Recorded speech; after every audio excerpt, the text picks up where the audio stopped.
Yu-Gi-Oh! Involución de Exodia. Directamente hay que aclarar, sí señor, Exodia no pasó a ser de invencible a invencible por 2. De hecho, fue empeorando en cuanto a su poder. Por ello estamos aclarando de una, por esas personitas que pidieron la evolución de este ser. No puedo decirlo de forma más triste. No. No la vivan, no existe tal cosa, cuando mínimo en una versión canónica, ya que si bien existen cartas que mejoran su movilidad y jugabilidad, realmente no lo están haciendo más fuerte, solamente más complicado y más jugable, por así decirlo, porque realmente hasta su versión Forgiven One está limitada, bueno, literalmente está limitada en el juego, pero acá me refiero a su poder, y es que esta sería la primera línea en descenso de su poder, ya que si bien así está poderosísimo, ¿qué hay de su versión original sin divisiones, sin partes y sin prohibición? Un Exodia sin cadenas, por así decirlo. Más o menos sería una bestia tan rota como Horáctir y con su poder sería capaz de borrarlo todo y volverlo a escribir por solo antojo. Mataría con su presencia y al no tener esa consistencia que posee Horáctir, es decir, los tres seres, las tres conciencias, sería una bestia únicamente dedicada a la destrucción y sin control. Ahora imaginemos por un momento cómo sería en el juego. Ojo, aclaro, de existir más o menos así de locos serían sus efectos y pues su existencia en sí. Ganarías con solo robarlo, ganarías con solo tenerlo en tu deck.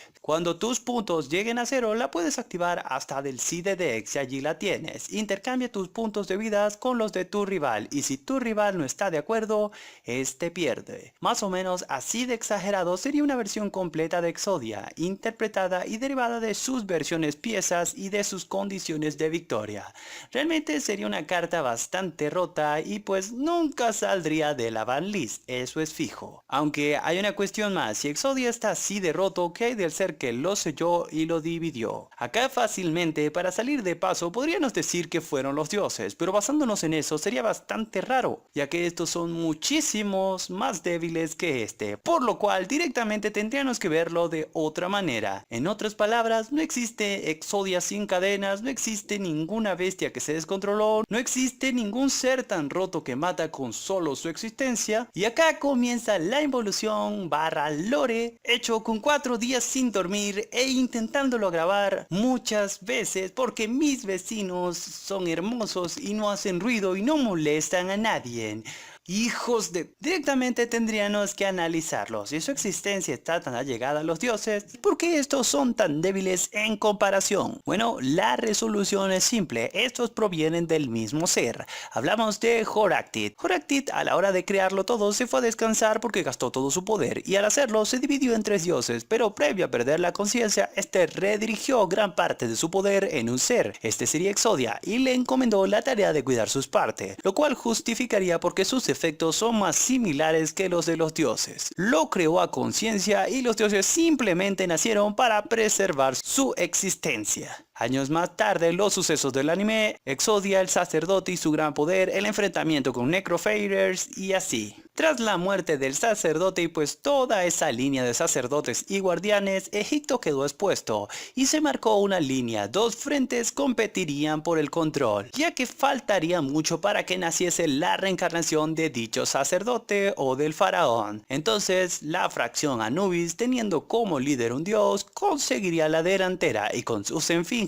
conseguiría casi el dominio completo, sin contar que este lograría robar gran parte del poder de Exodia y crearía su propia versión, que sería Exxon the Master Guard, casi asegurándose la victoria. Y entre la depresión, locura y todas esas cosas que te pasan por la mente al vivir en un país devastado por la guerra y la pobreza, el pueblo cometería sacrilegio y haría un pacto o bueno, un contrato con Exodia. Este de arranque no había demostrado ni un ápice de maldad, ya que sus poseedores eran puros y justos y tenían la misma meta, proteger al faraón, que sería igual proteger a los dioses. Pero al ver la desesperación y la locura, su alma, al igual que su cuerpo, se teñiría de oscuridad y comenzaría a pedir enormes cantidades de sacrificios para así ayudarlos. Y si bien ni las mismísimas fuerzas de Anubis le pudieron hacer frente, porque sí, este consiguió la victoria, aunque la realidad es que también se había cargado a todos por igual. Ganaron, pero a qué costo, por lo cual los sobrevivientes consideraron que no sería viable usarle. Teniendo eso en mente, se pusieron manos a la obra, con otras alternativas para recrear tal poder, ya que no sabrían qué amenazas podrían llegar a futuro, y con eso y con los datos recabados, lograrían crear a Exodia The Master Guard, que si bien no tenía tantos riesgos como la anterior, no dejaba de pedir sacrificios. Y en este caso era peor, ya que tendrías que sacrificar a personas con almas poderosas para poder hacerle fuerte, y eso sería cada vez que la usasen. Es decir, perderían valiosa fuerza militar, sin contar que se perderían vidas. Y al borde de la desesperación, uno de los arquitectos comenzaría a trabajar en un nuevo boceto, y al hacerlo como un proyecto individual, no poseería todas las herramientas necesarias, por lo cual lo crearía de arcilla, piedras y muchas ganas, lo cual irónicamente le daría paso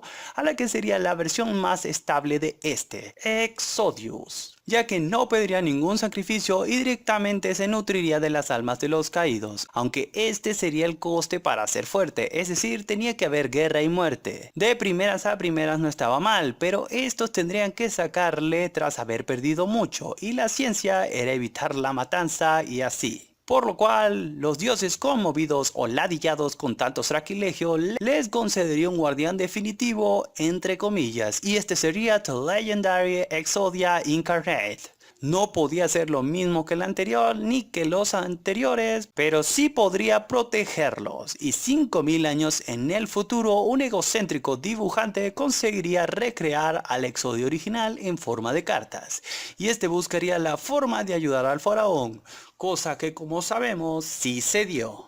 Por cierto, ahora que noto, olvidé mencionar al verdadero Exodia, y pues ese sería como una trampa creada para los asaltatumbas. Irían pensando que se llevarían a Exodia, pero se llevarían esa bomba, y les haría lo contrario de tener Exodia.